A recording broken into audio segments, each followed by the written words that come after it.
Right here, the match is about to get started.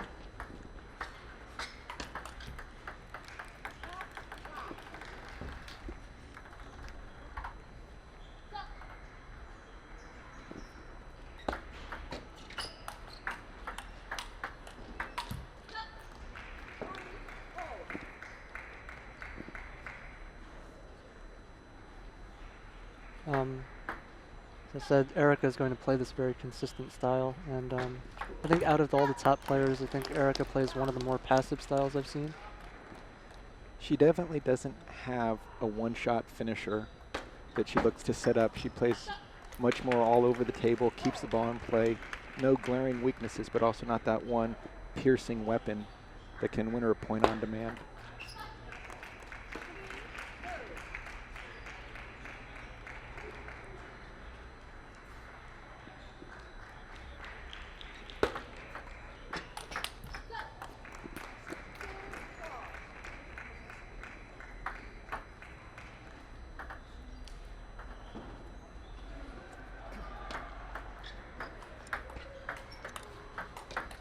Very nice forehand by Tina.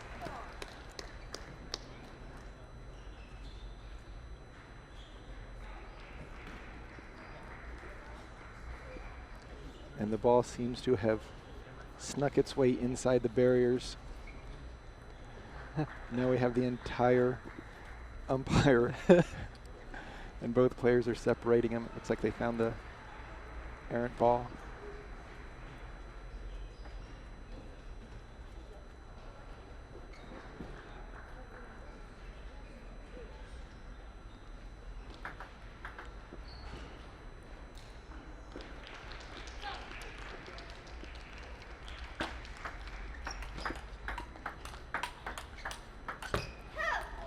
One thing, Han, that I have noticed with the cadet and the junior play on the women's side is how all of them have such nice and strong opening on the backhand sides. It seems that that's a minimum requirement, and their forehands tend to supplement that backhand attack. They don't tend to use their legs so much, but definitely a lot of forearm, a lot of wrist, and staying up so close to the table. I think that's been an attribute of a lot of our female players over the past 5 to 10 years.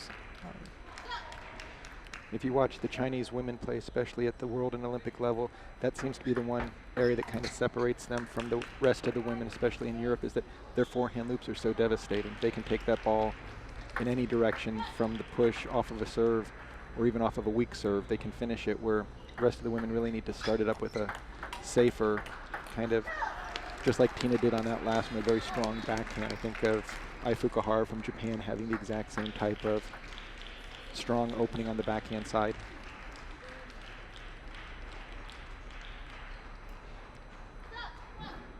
This first game very close. Erica serving at 6-6.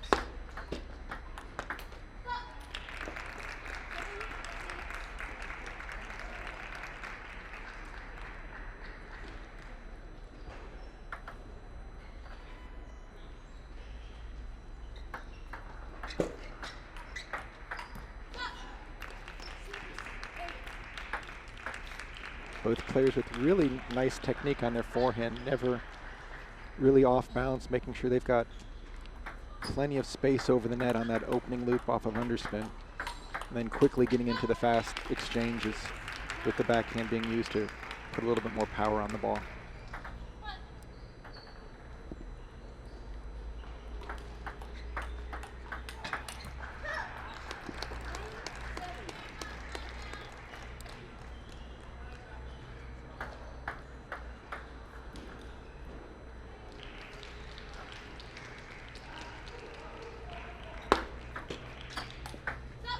That's just the experience kicking in. Erica with a lot more competitive experience.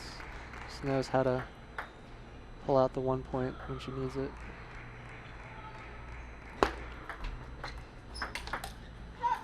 Nice forehand counterattack by Tina.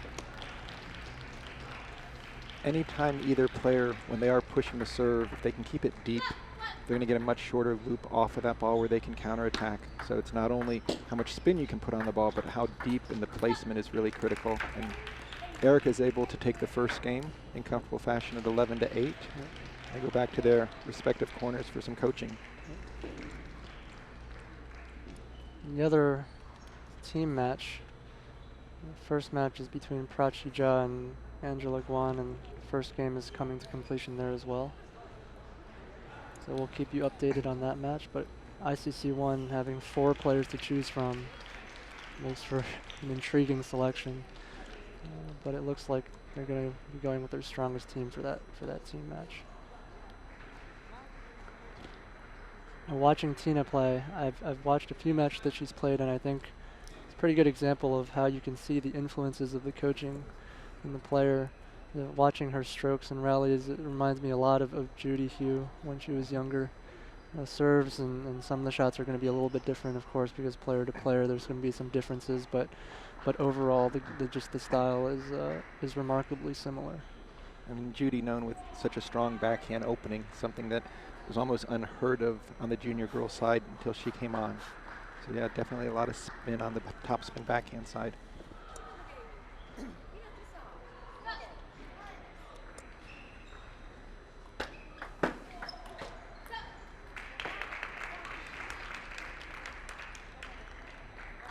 Having that 1 game lead in your back pocket makes the pushes that much easier and can play off the opponent's power a lot more comfortably, not fearing that if you get down the first game and then you trail maybe 3-1 that you have some must-win points.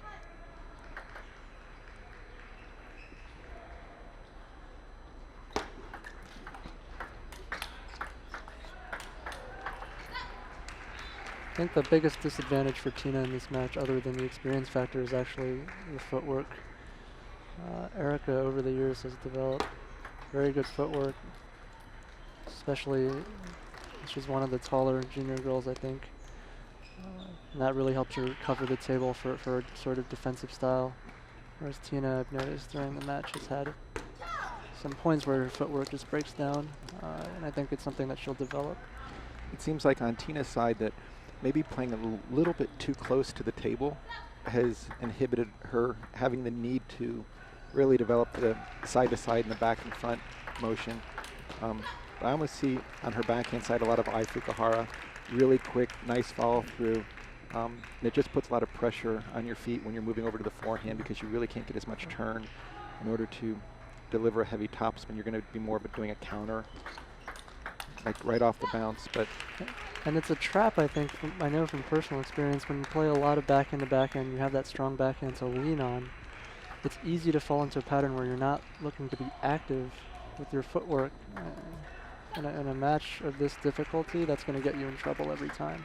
That's so true, Han, because if your opponent is serving to the middle and you instantly play with the backhand, you can get the serve back, but the problem is you're going to have a tougher time getting your forehand in on the next ball because you're already somewhat turned to the center of the table. And watch Erica's placement. I think she's taken advantage of it more this game. It's not going straight to the backhand and forehand pocket. It's going into the middle, into the elbow, into the wide backhand with varying amounts of pace, and Tina's just having trouble with the timing. And I mean, that's what, when you have to define what the experience is, what does it mean that she's played a lot of international matches? It's knowing where not to go as much as where to go. And as you said, Erica's footwork is very strong. It definitely supplements her attacking style to where she can play close to the table, but she can also back up a little bit if she needs extra time. I don't see Tina having the same confidence if she backs up maybe an extra foot or two.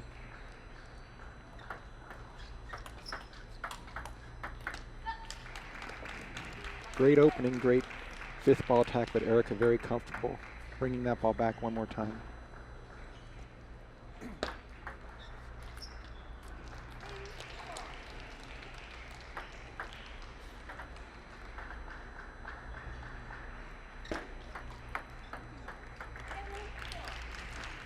There's the second game to Erica Wu. She's up 2-0.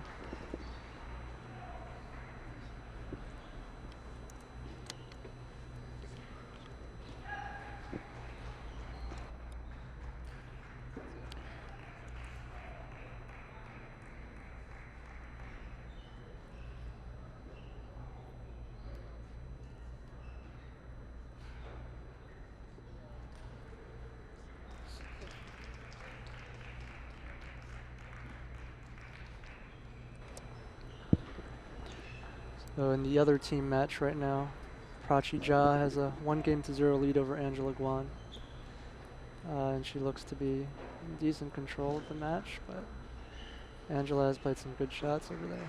I think it's so critical to have a chopper like Angela in the field. It's going to make all the other girls that much stronger to have to learn how to loop maybe 3, 5, 7 balls per point and pick and choose and read the spin. Prachi, right now it's 8-all in the second game. She's been playing great for the last couple weeks, and she started strong here, as I mentioned earlier, taking out Lily Jung in the semifinals in an extremely close match. She was trailing 1-5 in the fifth, came back to win that before finishing as a finalist to Ariel Shing in the women's youth event. And we have the start of the third game. Erica Wu's up 2-0.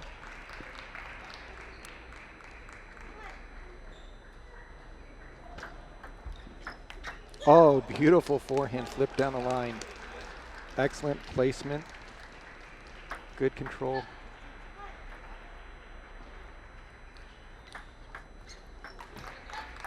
That type of shot tells me that she's really thinking at a high level. It's not just smashing the ball as hard as you can in the easy cross-court manner, but actually going down the line.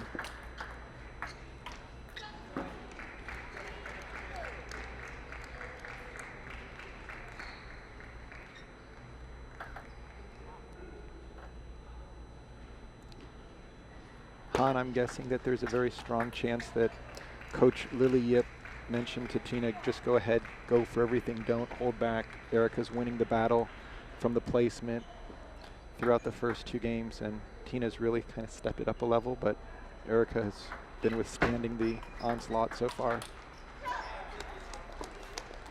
And Erica's just, as we said before, just very solid overall. It's going to be difficult to beat her just going at the same pace. You're going to have to change the rhythm, change the pacing between shots even in order to get her off balance. And what I've noticed with Erica's game quite a bit, she's come out to play up in Oregon, in my neck of the woods at the Pac Rim Open, is that she never really has super upsets, but she never has super defeats on the other side. She plays a very consistent game.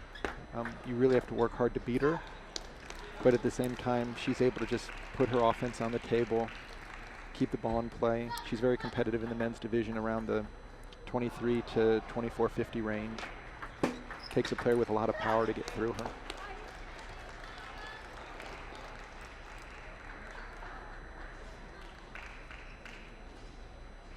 Neither player has used their timeout yet in this match. Both are allowed 1 per match. I guess if somebody uses it, it might be Tina. But so far she's looking good at 6-all in game 3.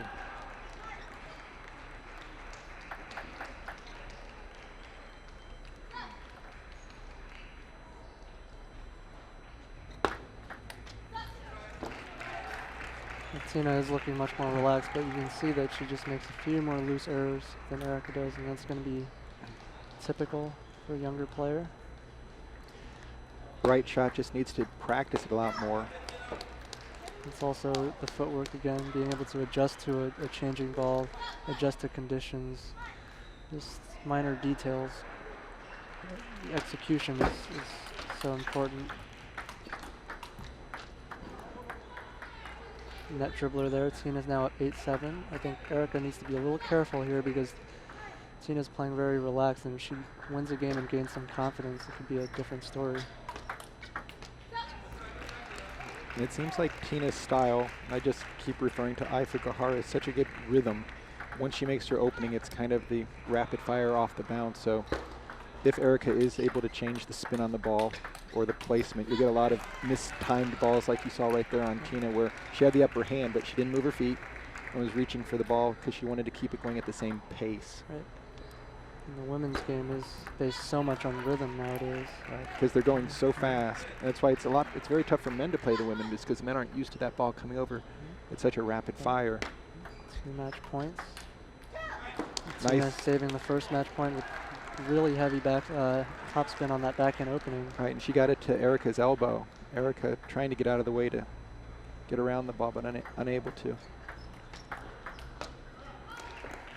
And there, Erica retaking the match 3-0. Gaojin Table Tennis Center now leading the team match 1-0.